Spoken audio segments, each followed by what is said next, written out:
sa pagpapatuloy ng ating istorya. Napanganga sa gulat si Sect Master Lu at agad na sumagot habang pawisan ang mukha. Hindi, talagang huwag gawin yan, Supreme Sect Master. Ang digmaan ng sect na ito ay hindi dapat mangyari. Kahit isang saglit lang, maaaring magdulot ito ng interbensyon ng mga Holy Lands. Samantala si Wang Yang, na nakapikit ang isang mata ng bahagya, ay tiningnan ng spirit system at sinabing may halong pag-iisip. Ang digmaan ng sect ay talagang nakakapagod. Ang pinakakinatatakutan ko ay ang malublob sa karma. Kung hindi ito matatapos, ubos na ubos tayo. Kung may ibang paraan lang, kay sarap sana. Biglang itinaas ng spirit system ang kamay nito at sinabi, Host Lord, ano ba ang hirap dyan? Hayaan mo na lang ang system na bahala. Sa sandaling yun, nag-anunsyo ang system, na tukoy ang matinding hangarin ng tagapagdala na paunlarin ng sekta, ginagantimpalaan ang tagapagdala ng isang piraso ng Purple Mansion Immortal Stone. Sa sandaling yun, hawak na, ni Wang Yang ang malaking Purple Mansion Immortal Stone. Nagtaka siya, ano ang nagagawa ng Purple Mansion Immortal Stone na ito? Sumagot ang system, sa pamamagitan ng paglalagay ng Purple Mansion Immortal Stone sa kailaliman ng espiritual na ugat ng sekta, maaari nitong pataasin ang antas ng ugat at makalikha ng mas masaganang espiritual na enerhiya. Samantala, nang makita ni Sect Master Lu ang hawak ni Wang Yang na bato, nagtanong siya, Supreme Sect Ancestor, anong uri ang kayamanan nito? Ngumiti si Wang Yang at sinabi, ang Purple Mansion Immortal Stone ay kayang pahusayin ang kalidad ng espiritual na ugat ng Spirit Sword Sect. Napatigil si Elder Beifeng, nagulat at napahandusay sa pawis, ano? Ay ito ay ang maalamat na Purple Mansion Immortal Stone, maging ang ilang matagal nang itinatag na malalaking sekta ay wala ng ganitong kayamanan. Biglang tumalon si Wang Yang, pinino ang Purple Mansion Immortal Stone, at diretso sinaksak ang bato sa lupa. Sa sandaling yun, nagpanik si Elder Beifeng, naku, Supreme Sect Ancestor, ano ba ang ginagawa niyo? Mabilis na lumubog ang Purple Mansion Immortal Stone sa lupa, at kumalat ang spiritual energy sa buong lugar. Lalong sumisid. Samantala, humikab si Yelin lang, napatingin sa nag-iinit na spiritual energy. Asawa ko, napakahusay mo talaga, napakayaman ng espiritual na enerhiya sa paligid. Sa parehong sandali, hindi makapaniwala si Liu Qingyao, talagang kamangha-mangha ang Supreme Sect Ancestor. Kaya pa niyang baguhin ang mismong mga espiritual na ugat. Samantala, mabilis na lumingon si Sect Master Lu at sumigaw sa mga disipulo, ano pang hinihintay ninyo? Bilisan ninyo at magnilay na kayo. Sinabayan din ni Elder Beifeng at sumigaw, bilis, samantalahin ang pagkakataon na ito para mag-breakthrough. Agad na sumunod ang mga disipulo at nag-cultivate. Ilan sa kanila ay madaling naka-absorb at nag-breakthrough, masayang nagsabi, ako'y nagtagumpay sa Foundation Establishment, ako'y nag-breakthrough sa Foundation Establishment, ako'y nag-breakthrough sa Golden Core. Samantala, lumapit si Yelin lang, hinawakan ang braso ni Wang Yang, at tinawag siya, asawa, kung ganun kasensin ng spiritual energy, bakit hindi ka nag-cultivate?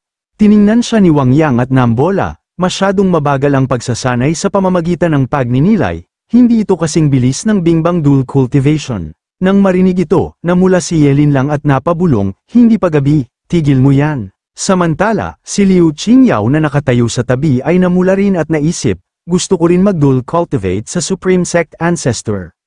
Kinabukasan ng umaga, nagunat si Wang Yang at nagunga, ang intense ng Bingbang Dual Cultivation kagabi, hirap akong bumangon. Pagkatapos, lumabas siya at nilapitan si Yelin lang na nakaupo sa vanity, inilapag ang kamay sa balikat nito. Lin lang, bakit kagising na gising ng maaga? Napaungol si Yelin lang, ngayon ang araw ng pag-uwi sa amin, nakalimutan mo na naman no. Nahiya si Wang Yang, napatawa ng awkward, at nagmadaling magpaumanhin. Yung pag-uwi. Paano ko makakalimutan yun? Dahan-daang hinawakan ni Yelin lang ang kwelyo niya at sinabi, hindi pa nagtatagal, natalo ko ang 6 na bansa, ang Great Shang Empire ay hindi pa stable, at kailangan kong bumalik para asikasuhin, bukod pa riyan, ang daming naiipon na official affairs. Itinaas ni Wang Yang ang kamay para magsalot at sumunod ng maamo, sige, bahala ka sa lahat. Makaraan ng ilang sandali, itinaas ni Wang Yang ang kanyang kamay at sinuri ang datos ng kanyang kakayanan, at narinig ang anunsyo ng sistema. Great Emperor Realm Level 6, Merit Dharma Body 2nd Level. Nagtataka siya, bakit ganito? Bakit ang laki ng nabawas sa Merit Dharma Body ko? Lumitaw ang spirit system at nagpaliwanag ng walang emosyon, Dear Host Lord, Ilang laban na ang pinagdaanan mo. Kaya normal lang na maubos ang merit points para ma-restore o ma-enhance ang merit Dharma body. Kailangan mo lang mag-ipon ulit. Nang marinig ito, napakunot noo si Wang Yang at nagwika, may consumption factor pa? Ang unreasonable ng mechanism na to. Dagdag ng system, kapag umabot sa Emperor Lord status ang merit Dharma body, hindi na ito magiging problema. Napaisip si Wang Yang, mukhang kailangan ko ng malaking insidente sa Great Shang Empire para kumita ng maraming merit. Samantala, si Emperor Chu ay nakaluhod sa ibaba, nagmamakaawa, si Chu Changchen ay nagbibigay ng respeto sa old ancestor. Pero sa kanyang isip, ano naman ang pinaplano ng mga matandang ito ngayon? Nagsalita ang old ancestor, bakit hindi mo pinangunahan ang labanan noong huling ekspedisyon sa dakilang Shang Dynasty, na nagresulta sa pagkawala ng birhenidad ni Ye Linlang? Nag-atubili si Emperor Changchen at sumagot, ito, kasalanan lahat ito ni Tianqin, old ancestor, parusahan niyo po ako. Tumayo ang old ancestor at naglakad papalapit, parusahan ka? Hindi ako si ikatlong grand uncle, wala akong kapangyarihan upang parusahan ka. Sinabi niya na kahit hindi natin nakuha ang birhenidad ni Ye Linlang, kailangan pa rin natin siyang dakpin at gamitin bilang catalysta para sa pagsasanay. Nanlumo si Emperor Changchen, old ancestor, malalakas ang mga sumusuportang puwersa ng dakilang Shang Dynasty, nag-aalala ako na hindi ito magiging madali upang sakupin. Sumagot ang old ancestor, ako na mismo ang manggana sa pagsalakay na ito, hindi ko pinaniniwalaan na ang isang walang pangalan na Spirit Sword Sect ay kayang ganap na protektahan ang dakilang Shang Dynasty. Nanatiling poker face si Emperor Changchen, pero sumunod pa rin, sa pamumuno ng kataas-taasang ninuno, tiyak na madudurog natin ang dakilang Shang Dynasty at ang Spirit Sword Sect. Humandar ang old ancestor at nagpalabas ng enerhiya, huwag na magpatumpik-tumpik, agad na magtipo ng mga puwersa at maghanda na para sa pag-alis. Sa sandaling yun, lumabas si Emperor Changchen na nakakunot ang noo, titig sa langit, hindi maitago ang pagkaawa, yung matandang tanga, na labis ang pananabik sa kagandahan, ay tuluyan ng winasak ang 2 ministro at 4 na general ng dinastiya. Ngayon, gusto pa niyang ako mismo ang manguna sa pagsalakay, saan ko kayang hahanap ng mga tauhan, mukhang wala akong ibang choice kundi humingi ng tulong sa taong yun. Samantala, sa Great Shang Empire, ang mga tao ay nagkukumpulan sa kalye, napakalaki ng bilang, isang lalaki, hindi maintindihan ang nangyayari, ay nagtanong, anong nangyayari, bakit ang daming tao? Isang tumugon, hindi mo ba alam, nagbalik na ang ating kamahalan, ang Imperatress at ang national ruler. Sa malaking prosesyon, sina Wang Yang at Ye Linlang ay nakasakay sa isang chariot ng Mar-Ingle, agad na yumukod ang mga tao sa ibaba, sabay-sabay na sumisigaw, mabuhay ang emperador, mabuhay ang national master. Samantala ang sistema bigla nag-abiso, ang host lord ay nakatanggap ng respeto ng mga tao at nakakuha ng malaking bilang ng merit points. Ang spirit system na lumilipad sa tabi ni Wang Yang ay nagsabi, ang mga eksperto sa Great Emperor Realm ay may habang buhay na umaabot sa daan-daang libong taon, paano naging 1,000 taon lang? Itinaas ni Wang Yang ang kamay para batiin ang mga tao habang kinakausap ang sistema, ang mga ordinaryong tao ay abala sa pang-araw-araw na buhay, paano nila malalaman ang mga lihim ng cultivation world? Makaraan ng ilang sandali, sa Great Shang Empire Hall, lumapit ang National Master, kamahalan, sa wakas ay nagbalik na kayo, maraming bagay ang naghihintay sa inyong desisyon. Narinig ito, si Ye Linlang at nagsabi, tama, ang bansa ay hindi pwedeng walang pinuno kahit isang araw, ang sitwasyon sa hangganan ay napaka-urgent, hindi na pwedeng patagilan. Lahat ay sabay-sabay na nagsabi, mabuhay ang emperador, mabuhay ang pinuno. Iwinagayway ni Ye Linlang ang kanyang kamay at malakas na sumigaw, mga Panginoon, magsitayo kayo. Hindi nag-aksaya ng oras si Ye Linlang at agad na nagtrabaho. Umupo siya at tuloy-tuloy na nire-review ang mga memorial. Ang baha sa Southern District ay nangangailangan ng agarang relief efforts, hindi pwedeng ipagpaliban. Ang eunuch sa tabi niya ay agad na sumagot, susundin ko ang inyong utos. Samantala, si Wang Yang, na nakaupo sa tabi at inaantok na, ay nag-isip, ang boring nito, kailan kaya matatapos ito, ayoko talaga magtrabaho. Pagkaraan, tumayo si Ye Linlang at nagsabi, sige, tapos na ang court session ngayon, dismissed. Lihim na nagdiwang si Wang Yang, sa wakas, tapos na, mabuhay ang pagtatapos ng trabaho, mabuhay ang aking minamahal na Imperatress. Pagkatapos, lumabas si Wang Yang, tinawag siya ng spirit system, host lord, saan ka pupunta?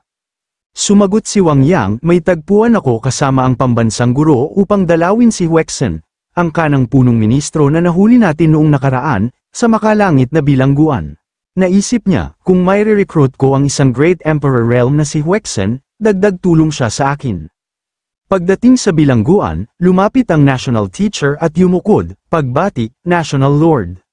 Sinabi ni Wang Yang, walang ng formalities, pumasok sina Wang Yang at national teacher, tumingin sa paligid, at nagsabi, so ito ang heavenly prison, hindi naman kalayuan sa Royal Palace. Dagdag ng national teacher, maraming malalaking kriminal dito, kapag may nangyari, tanging ang kamahalan lang ang makakapigil.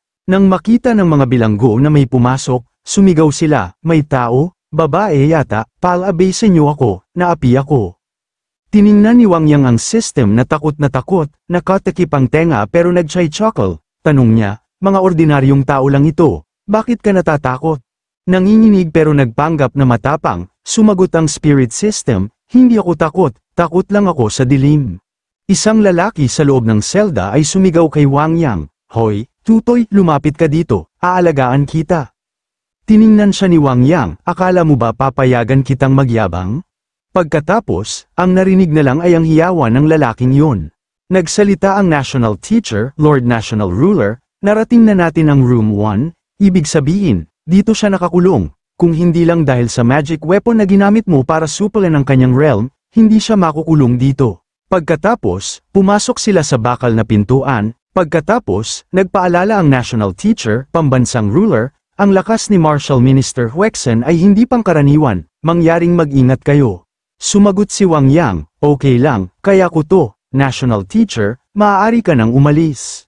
Ang spirit system ay nagtago sa likod ni Wang Yang, nakatingin kay Huexen, nakagapos ito at nakaupo sa sahig. Pagkatapos, lumapit si Wang Yang at sinuri si Huexen, tignan natin kung humihinga pa, hinipaan, mainit pa, pinisil, may tibok pa, hinawakan ng dibdib, oo, buhay pa.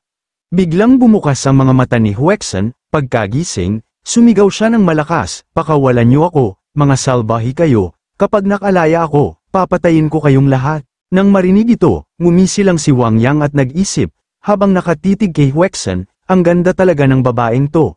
Kaso naligaw lang ng landas. Nagmungkahi ang spirit system, host, kahit bastos siya, pwede mo siyang i-train ulit. Nang marinig yun, nag-isip si Wang Yang, train ulit, magandang ideya.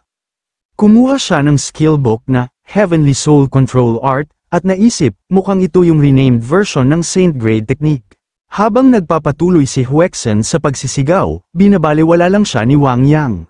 Sinabi niya, para kontrolin ng espiritual na puppet ay ang selyo ang pangunahing kailangan. Sa pagkakaroon ng selyo, maaari mong gawin ang anumang nais mo, kung wala ito, maglalaho ang espiritu at masisira ang kaluluwa, ayon sa manual na ito. Upang makuha ang ganap na kontrol kay Huexen, kailangan ko munang wasakin ang orihinal na selyo, agad na ginamit ni Wang Yang ang kanyang divine eye para tignan si Juzin at mariing nagwika, tingnan ko kung saan nakatago ang selyong kumokontrol sa espiritual na puppet na ito. Sa sandaling yun, natukoy ni Wang Yang kung saan tinago ang selyo at nagwika, napakatalinong paraan, dito pala ito itinago, doon lang natakot si Huexen Lord at umiyak, anong gusto niyong gawin sa akin, huwag, pakawalan mo ako, samantala, inangat ni Wang Yang ang baba nito at sinabi, huwag kang matakot, madali lang, basta sumunod ka na lang sa akin. Pagkasabi nito, ipinasok ni Wang Yang ang dalawang daliri sa bibig nito, biglang lumaki ang mga mata ni Huexen Lord. Samantala, isang masakit na hininga ang nakatakas mula sa isang babaeng puno ng sugat at nakagapos, tumingala siya, ang mukha'y nagpapakita ng bahagyang pagkamangha, sino sa mundo ang nakialam sa aking selyo, nakakapukaw talaga ng pag-usisa. Sa sandaling yun, ang boses ni Emperador Changchen ang nagmula sa labas, tinatawag siya. Ye Mei Niyang, nakatayo siya roon at tinanong siya, ano ang pakiramdam mo sa bilangguan ng langit, komportable ba? Nang marinig yun, si Ye Mei Niyang ay napatawa at tumugon, aba, hindi ba't ito ang kilalang emperador ng Xuanyu, anong dahilan at pinili mong dumalaw sa makalangit na bilangguan ngayon? Mariing tugon ni Emperor Tianchen, paano kung nandito ako para palayain ka? Si Ye Mei Niyang ay malakas na tumawa, kung maniniwala ako sa kahit isang salita ng isang tulad mong mang-aagaw, mas mauuna pang lumipad ang mga baboy, Kung hindi lang dahil sa mahalagang sinaunang spirit puppet na yun, matagal mo na sana akong pinatay. Ngunit, nanatiling malamig si Emperador Changchen, itinaas ang kanyang kamao, at hinigpitan niya ang kanyang kapit. Sa sandaling yon, napasigaw si Mei Niyang sa sakit, hindi, tumigil ka, nagmamakaawa ako, tumigil ka. Binitawan ni Emperador Changchen ang kanyang pagkakapit at nagtanong. Ngayon, kaya mo na sigurong makipag-usap sa akin ng maayos, na wala sa akin si Huexen, basta't tulungan mo akong patayin ang hayop na yun, ibibigay ko sa iyo ang kalayaan mo. Sa sandaling ito, si Mei Niyang ay napaungol at mariing nagwika, akala mo ba may choice ako? Nang marinig ito, umalis si Emperador Changchen, sa loob-loob ni Mei Niyang. Ang hangal na si Chu Tianchen, ni hindi man lang siya umaabot sa ikasampung bahagi ng talino ng ama niya, pagkalabas ko, siguradong magbabayad ka sa lahat ng to. Samantala, nakaupo si Wang Yang sa tabi ni Huexen, hinihila ang kanyang buhok sa pagkabahala. Nako, parang samobra ko, kahit na nabasag na ang orihinal na selyo, hindi ko pa rin kaya. Ngunit ang system spirit ay biglang nagmungkahi sa kanya, mahal na host, maraming paraan. Para kontrolin ang espiritong puppet, bakit kailangang manatili sa mga lumang pamamaraan? Nang marinig ito, si Wang Yang ay nag-isip at sumagot ng saka sinabi, may punto ka, tingnan natin ito. Itinulong niya ang isang pahina sa libro at sinabi, sa tingin ko, mukhang maganda ang talisman seal na ito. Agad niya itong sinubukan, itinaas niya ang kamay, tiningnan si Huexen ng may kalikutan, at nagsabi, magkakaroon yata ng malaking gulo, tiisin mo na lang sandali. Sa sandaling yun, isang malakas na halaging mapusyaw na rosas ay sumibad patungo sa langit, ang mga nasa labas ay nabigla at nagpanik, nagtatanong, ano ba ang nangyayari, nakakatakot ito, samantala, si Yelin lang ay napansin din ito at nagsabi, parang galing ito sa direksyon ng bilangguan ng langit, may problema ba? Nang makita si Huexen na nakatali sa itaas, tinanong ni Wang Yang ang sistema, ibig sabihin ba nito, nagtagumpay tayo? Pagkatapos, ang sistema ay kumpiyansang tumugon, ang ingay kanina ay napakalakas, hindi ito pwedeng mabigo. Sa sandaling yon, si Huexen ay dahan-daang nagmulat ng mga mata at nagtanong, nasaan ako? Malabong tiningnan niya si Wang Yang at nagtaka, sino ka? Ikaw ba ang aking master? Nang marinig ito, si Wang Yang ay ngumisi ng bahagya, master? Oy, gumana nga talaga, ang galing ng pink na selyong to, nakakabilib. Ang sistema ay ngumiti at nagbati, binabati ang host sa matagumpay na pagbond sa sinaunang spirit puppet, bilang gantimpala, makakatanggap ka ng 3 Emperor Grade Spirit Enlightenment Pills. Ipinakita ng sistema ang mga pill de kalidad na Imperial Grade, kapag ibinigay sa alagang hayop, o espiritong puppet, maaari nitong buksan ang kanilang katalinuhan at itaas ang kanilang realm. Nang makita yon, si Wang Yang ay hinawakan ang 3 pill at humanga, pagpapalakas ng katalinuhan at pagpapataas ng cultivation, ang ganda ng epekto nito, susubukan ko agad. Pagkatapos, inilagay niya ang isang pill sa bibig ni Huexen, nang lunukin niya ito, nagbago ang katawan ni Huexen, pumula ang kanyang mukha at nagsabi, amo, medyo hindi ako komportable. Ang kanyang realm ay umangat mula sa Great Emperor Realm 8th level patungong Great Emperor Realm 9th level. Sa sandaling yun, si Wang Yang ay kinuskus ang kanyang baba at sinuri, talagang epektibo ang enlightenment pill na ito. Hindi na kailangang sanayin ulit, automatiko niya akong tinatawag na master. Ang pangalang Huexen ay hindi maganda, mula ngayon, tatawagin na kitang Xuanji. Itinaas ni Wang Yang ang kanyang kamay at binigkas, ang langit at lupa ay walang hanggan. Ang utos ng sansinukob, pagpapalaya sa immortal, palayain. Pagkatapos, si Xuanji ay napalaya, nang mahulog siya, bigla siyang nawala ng timbang at nahulog sa mga bisig ni Wang Yang. Sa sandaling yun, medyo na-awkward si Wang Yang at nagsabi, teka, Xuanji, ano ba yan? Samantala, ang system spirit ay lumipad sa tabi, hindi tumutulong kundi excited na nanunood, nakatakip ang bibig sa pagtawa, hehe, magkakaroon ng masayang eksena. Si Xuanji ay bamulong sa tainga ni Wang Yang, master, sa wakas ay malapit na ako sa iyo. Ano ba ang problema mo? Sa sandaling yun, si Wang Yang ay hindi pinansin ang tanong at nagsabi, teka, Xuanji, saan ba ako nagkamali? Mabilis niyang binasa ang libro ng mga prinsipyo ng espiritu. Ang charm seal, pagkatapos ng inskripsyon, magiging sobrang aktibo ng spirit puppet, maaaring isulat muli pagkatapos ng 100 taon. Pagkatapos, natigilan si Wang Yang sa pagkabigla. Anong klaseng setup ito? Samantala, si Xuanji ay namula ang mukha habang nakaupo sa kandungan ni Wang Yang, at malambing na tumatawag. Master, ang buong katawan ko ay hindi komportable ngayon. Pwede mo ba akong tulungan? Sa sandaling ito, nahihirapan na si Wang Yang, at nagmumura, putang inang sistema ka. Ikaw ba ang may gawa nito? Ngunit ang system spirit ay iwinagayway ang kanyang kamay at walang paki na tumugon, Host Lord. Huwag kang magsalita ng kalokohan. Ang spirit charm seal na ito ay eksaktong pinili mo.